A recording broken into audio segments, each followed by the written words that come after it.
اس وقت ہمارے ساتھ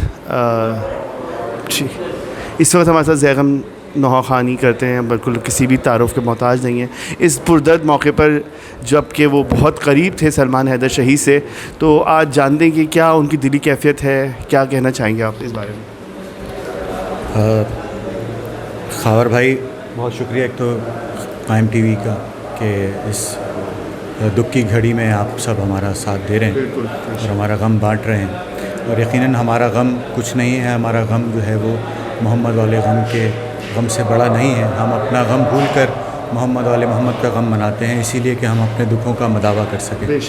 شہید سلمان حیدر رضوی ظاہر ہے کہ میرے سگے پھوپھیزاد بھائی، اور بچپن سے ایک تعلق ہمارا رہا، اور وہ تعلق یہ ہے کہ ہم سب عزاداری امام حسین سے بچپن سے منسلک رہے ہیں. بچپن سے ہم نے عزاداری میں ہمارے بھائی سلمان حیدر چونکہ دستہ پنجتنی میں ہوا کرتے تھے اور میں اس میں نوحہ خوانی کرتا تھا، تو دستہ پنجتنی یعنی میں اپنے عالم کمسنی سے اس انجمن میں نوحہ خوانی کرتا آیا ہوں.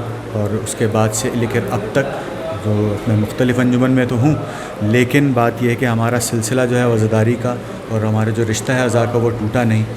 خیر العمل ٹرسٹ سے وابستہ رہے سلمان حیدر رضوی صاحب، اور بہترین عشرے منعقد کیے انہوں نے یہاں پر. بہت بہترین انداز میں انہوں نے عشرہ محرم الحرام کا اہتمام کیا، اس میں بہت بڑھ چڑھ کے مجھے بھی اس میں ظاہر ہے کہ مجھے سعادت بخشی انہوں نے کہ میں اس عشرہ محرم الحرام میں سلام کے طور پر اور نوحہ خوانی کے طور پر جو ہے وہ اس کا حصہ بن سکوں اس مجلس کا.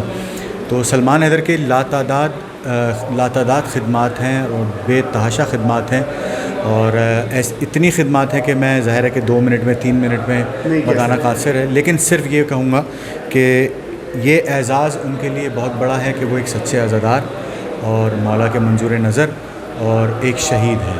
اس سے بڑا اعزاز ان کے لیے نہیں ہے، اور ہمارے خانوادے کے لیے بھی اس سے بڑا اعزاز نہیں ہے کہ ہمارے خاندان میں ایک شہادت آئی. دیکھیے نا، ان کی خدمات کا صلہ مولا نے ان کو اسی طرح دیا کہ ایک اتنا بڑا اعزاز انہیں نوازا کہ ان کی جو خدمت تھی، جو دنوں رات وہ نہ دن دیکھتے تھے رات دیکھتے تھے، وہ یہاں موجود ہوتے تھے اور ہر موقع پر.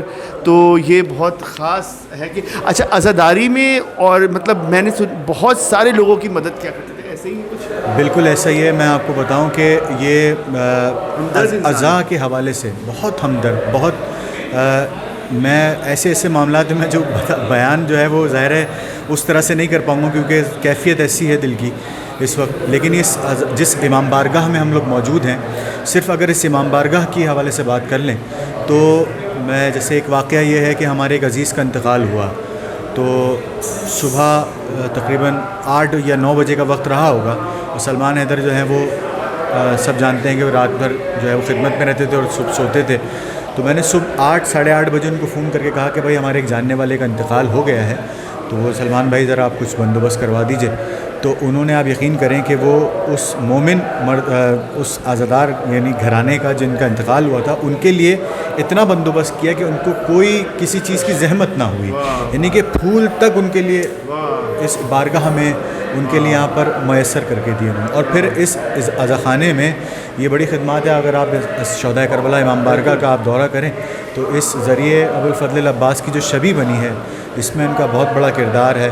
اور ظاہر ہے کہ جس تیزی سے یہ ذریعے شبیہ مولا ابوالفضل العباس کو بنایا گیا، اور ہم جب اس کے بنیاد رکھی جا رہی تھی اور جب اس کا افتتاح ہو رہا تھا اس میں بھی شریک تھے، تو ہر سطح پر رحم دل اور عزادار طبیعت جس کو آپ کہہ سکتے ہیں، سلمان حیدر کی وہ طبیعت تھی. جب آپ ان کو کہیں کہ سلمان حیدر یہ ہمارا ایک کام ہے، ان کی ڈکشنری میں نو کا لفظ نہیں تھا، نو نہیں تھا، یس ہمیشہ رہتا تھا کہ اب جب آپ کہیں ان کے لیے تیار. بس یہ ایک مولا کا بہترین خدمت گار ان کی بارگاہ میں چلا گیا. خدمت ان کو پسند آ گئی، مولا نے بلا یقیناً کوئی نہ کوئی خدمت. ظاہر اب میں کتنے حوالے ہیں، عزادار ہیں، ظاہر امام حسین ہیں، ظاہروں کی خدمت کرنے والے ہیں، اور مطلب بے تحاشا حوالے ہیں. تو آپ ایک بہت بڑی ایک ظاہر ہے کہ ہستی ہیں جو رخصت ہو گئے. یقیناً ان کی بہت ساری بے تحاشا ادائیں ہوں گی جو کہ مولا کو پسند آ گئی, تو مولا نے ان کو اپنے جوارے میں بلا لیا. بس ہماری دعا ہے کہ پروردگار عالم آپ تمام پورے خانوادے کو صبر جمیل عطا کرائیں, ان کے بچوں کو اور ان کی جتنے قریبی دوست ہیں ان تمام کو صبر جمیل عطا کریں. بہت شکریہ زیغم.